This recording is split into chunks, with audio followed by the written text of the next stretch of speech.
Hello everyone, welcome back.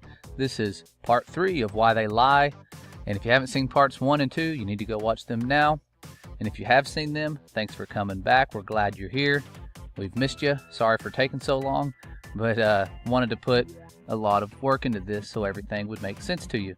Now, before we get started, I do want to share a video with you. I'm not going to play the video all the way through. I just wanted to share it with you so that you can watch it if you're interested. It explains a lot of the past deceptions that led to the current condition we are in now, with the globe model being worldwide, all across the globe, the cartoon ball. And it all happened centuries ago. Like we said, there was a prophecy about it, that it was going to happen, and it happened just like the prophecy said. And it has a lot to do with the history lesson you learned in this video. It's a connection that connects the Jesuits with the Pythagoreans, with Pythagoras, Copernicus, Tycho, Kepler, Galileo, Einstein, etc. And it's really good imagery, really good narration. I suggest watching it probably before you watch this video, but if you're not patient, you can just watch this video and then go back to it. You guys are smart. You probably know a lot of this history just from the history you learned in school, but this gives a lot of the missing parts. Okay, makes everything make a lot of sense. So I suggest you watch it. Again, it's on the MigMag channel. I'll leave a link in the description for you. So I hope that helps you guys out if you're researching this and really interested. But we're gonna go back now where we left off in the last video, and that's talking about a man named Admiral Byrd. Okay, so here he is right here giving an interview, and he puts out some important information about Antarctica. He's very vague. He tries not to say too much, and you can tell from his body language at times he's rather uncomfortable.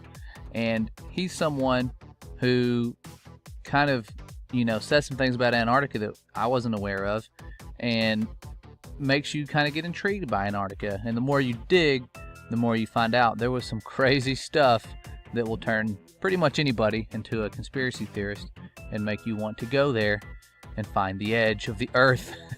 Okay, so listen to what he has to say. We've condensed it down and sped it up a little bit so that you can hear the important parts and understand what's going on before we move into the really crazy deep stuff about Antarctica. Okay, so listen to him and take some notes. Admiral Byrd, you've been to both the North Pole and the South Pole. Is there any unexplored land left on this earth that might appeal to adventurous young Americans? Yes, there is. But strangely enough, there's left in the world today an area as big as the United States that's never been seen by a human being. And that's beyond the pole on the other side of the South Pole from Middle America. And I think it's quite astonishing that there should be an area as big as that unexplored. That's a tremendous So challenge. there's a lot of adventure left down at the bottom of the world. So I'm willing to say to you that there will be a number of expeditions that will follow, I think, year after year, at the bottom of the world, because the government has really become interested. Why this interest in the bottom of the world? Nobody living down there, is there? No, it's pretty cold. There's only one permanent resident, that's the emperor penguin. The little ones live further north. I tell you one reason they're interested. It's by far the most valuable, important place left in the world for science. That's why the scientific groups all over the nation are really interested. But more important than that, it has to do with the future of the nation, those to come after us, or even during your lifetime. Because it happens to be an untouched reservoir of natural resources. And, as the world shrinks with an ever-increasing acceleration, far-flung places once useless, like we thought the North Pole was, and no man's land, become very useful. The bottom of the world will be important, not only to us, but to our allies. No woman's ever stepped foot upon the Antarctic continent, and it's the most peaceful place in the world. Well, I'm sure that won't last very long. Admiral, you speak of the resources of Antarctica. What are they? What are the natural resources there? Well, we've found enough of coal within 180 miles of the South Pole in a great ridge of mountains.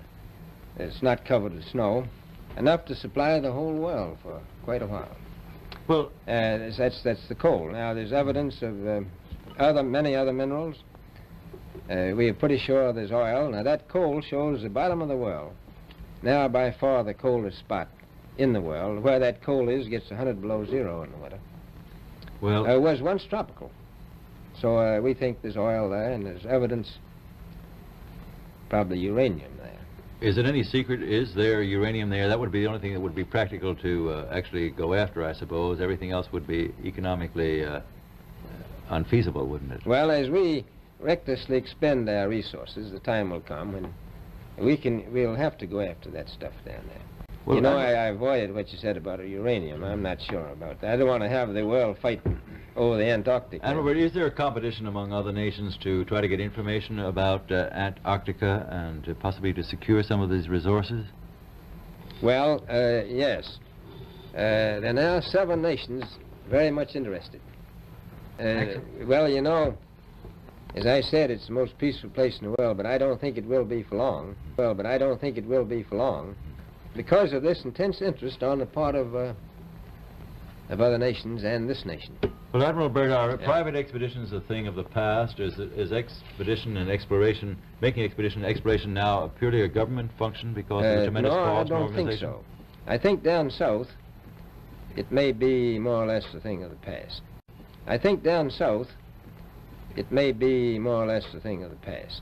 But not other expeditions that go there. A lot of them go north now. This latest expedition now on the way is a government expedition, I take it. Yes, that's the government. Admiral Byrd, may I ask you, is there a great difference between the top of the world and the bottom of the world? There is. Now, the North Pole is the center of an ocean 10,000 feet deep. The South Pole, the center of a plateau, 10,000 feet high. Wow. So a lot of cool things covered by Admiral Byrd here. And if you want to watch the full interview, we'll have it linked in the description. But this guy just gave us some really good information about the resources involved with this place and how it's not going to be peaceful for much longer, which surprisingly, the most peaceful treaty we've ever had in the history of the world occurred with these world powers pretty much guarding Antarctica, making sure it's safe for science because of the penguins and ice. They want to study them all the time around the clock. And so that's what happened. We have your first scientific peaceful treaty, and it's still in effect today. Okay, but after this man, Admiral Byrd, dies, some really conspiracy theory type stuff starts happening, and then NASA forms, and it's really crazy. And we're about to get into that in just a second. But you noticed he said during the video probably 12 or 13 times the bottom of the world, and he kept repeating that, so you would understand it's at the bottom of the globe and there's nothing left to see. And I don't think they found the bottom of the world. I believe they found something different. But there was a lot of operations he was a part of. Operation High Jump, because of course you have to get over the ice wall. Okay, followed by Operation Deep Freeze. And the Flat Earth map, of course, always usually has an ice wall around it, or some sort of circle, kind of like the Bible says, the circle of the earth. And what's beyond that is what most of us believe to be the firmament and where it meets the earth. Not exactly an edge that you can fall off of like they have in the famous pictures that you saw in your history books, or the ones floating around on YouTube. Anytime you look up flat earth, they just see a disc. That's not the shape of the earth at all. And the earth has a foundation, you know, it's got a firmament, lots of different things. But I'm not too sure about what's beyond Antarctica. There could be more land, okay? Really have no clue. There's lots of different maps floating around with things beyond Antarctica and claims of finding really old maps that have continents beyond it. Could be lots of resources out there. They could be hiding a lot more, but I really don't know. But either way, there is a large ice wall, and they did explore beyond it, and what they found caused them to do some really crazy things immediately after the death of Admiral Byrd. So let's look at what someone has to say His name is Rob Skiba. If you've never heard of him, here is his website called testingtheglobe.com. It's a really cool website where he breaks down a lot of his research and findings, but he's got a YouTube channel. He was a biblical scholar at one point, not wanting to prove the earth was flat. He's looking for the curve and ends up becoming one of us crazy people wearing the tinfoil hats. But really, really good guy, really unbiased, but has uncovered some really cool things, especially about these operations in Antarctica and how they really kind of reveal that they discovered that the Bible was true and that there was a firmament. So pay attention to the stuff he has to say. He does a really good breakdown of this, and it's pretty cool information if you weren't aware of it. So pay attention and take some notes.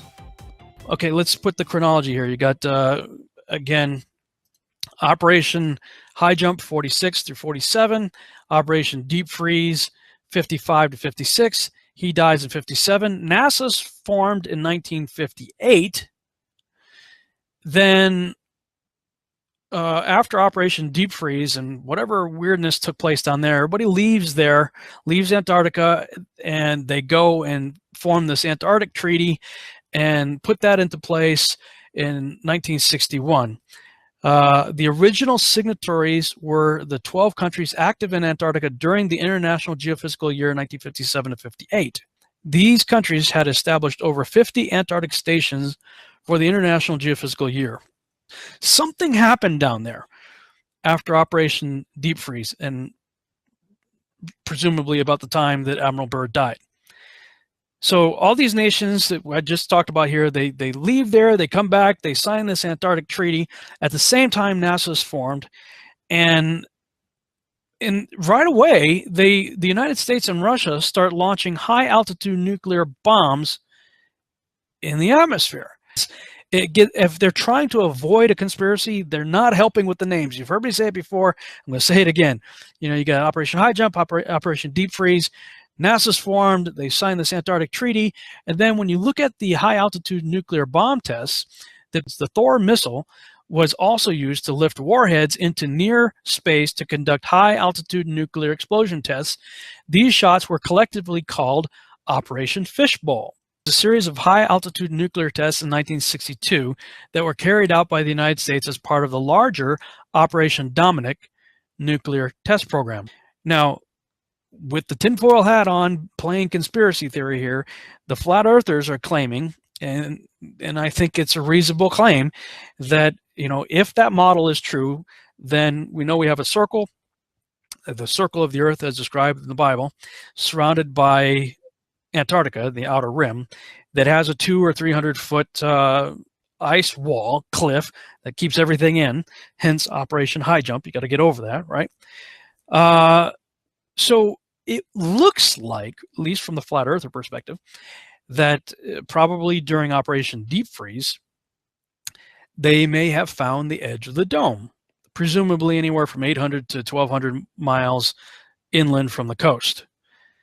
Then everybody pulls out, signs this treaty, says nobody can go back except under the express guidelines of the international community that signed the treaty.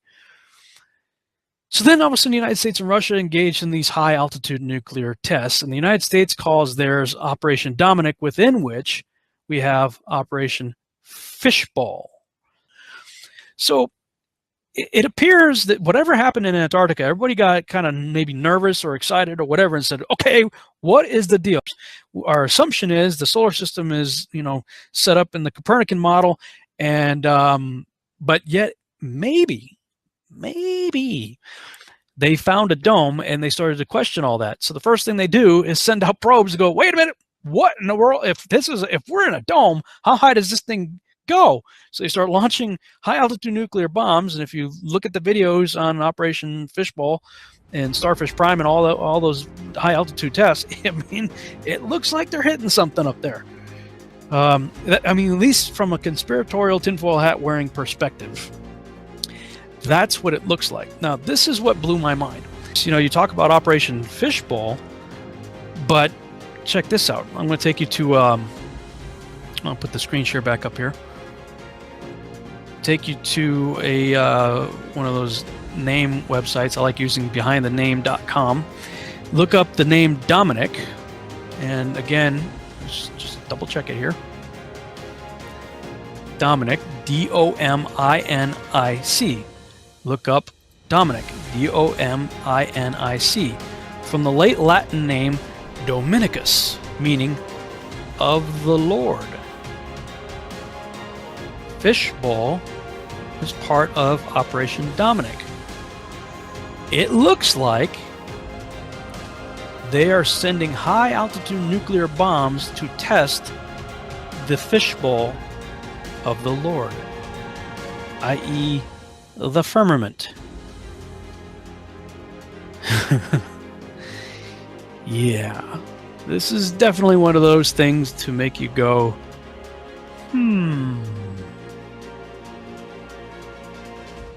Although we weren't able to shatter that highest, hardest glass ceiling this time, thanks to you, it's got about 18 million cracks in it. The pitcher, steroid Santa Claus, kicks and deals. It's a long fly ball going back, and the ball shatters the sky, bringing the ocean itself down into the stadium. Oh, Simpson just broke this dream's reality wide open.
Well, guys, I know this has been a crazy, fast-paced little adventure on this part 3, and I'm sorry for that, but I just really wanted to answer some questions, pique your interest a little bit, so that you'll do some digging. Many of you think that, hey, anybody can go to Antarctica, it's easy to explore, and we should be able to have a picture of the edge if there is one, and that's some really good questions too. Okay, so if you're interested in that, there's a really good video here that breaks down the Antarctic Treaty, why we can't do the whole picture of the edge scenario, and it's very easy to understand. You just need to understand how the treaty works. If you've never read it, it's quite odd that it did form with the conditions it formed with all of these countries sharing land for the first time ever peacefully and for science, you know, and this was before the global warming days. So you need to understand that we weren't worried about this stuff melting and all of that. So it's really cool. Taboo Conspiracy is the ones that put this together. That's been floating around on the internet. People are uploading it like crazy because it's a really good video. But you can watch it. I haven't watched the whole video because I kind of understand the premise behind it. And but if you're interested and you really want to see why we can't go see the edge, other than the fact that it cost an arm and a leg, about $40,000 or more last time I checked, because I really actually wanted to go there, and I have summers off, so it'd have been perfect. It'd have been cool, but I don't have that kind of money. And Bill Nye challenged us to go to the edge, to drive a car to the edge, as a matter of fact. So I tried. It went in the ocean, but you know, it would be fine and dandy. I would go to the edge in a heartbeat if I had the protection and I wouldn't end up vanishing and dying like the people that have tried before me who have gone on private expeditions. Okay, and they had yachts and all those cool things and resources that I didn't have. So I would love to go there. Of course, we're all intrigued by it. It's kind of like the Truman Show movie where he runs into the edge. Once you kind of know it's there, you're obsessed with it. And try not to get too obsessed and sound too crazy. It's a lot to take in. And the crazy thing is that the Bible is true, God's Word is true, and we are safe from aliens or anything like that on either model. But especially the fact that we are protected, we are special, we are unique, we are a beloved creation, we are one of a kind, and that's why I'm here. It's not to be famous and be well known. I want God's Word to be known and His truth to be seen, and I want you to find that love that is unspeakable, full of joy, something that I've experienced, and I hope and pray that you guys can. It's something really awesome. And it's so great, you can't explain it. It's unspeakable joy, and that's the best way to sum it up. And I hope you guys are doing good. Everything's going great for you. Thanks for tuning in to part 3. I think this will be the last one, unless you guys want something else, but I think this will be the last one of this series of Why They Lie. There are a lot more reasons to why they lie, but I wanted this to be short and as simple as possible. Okay, so thank you guys for tuning in. Hope you're doing good. As always, God bless.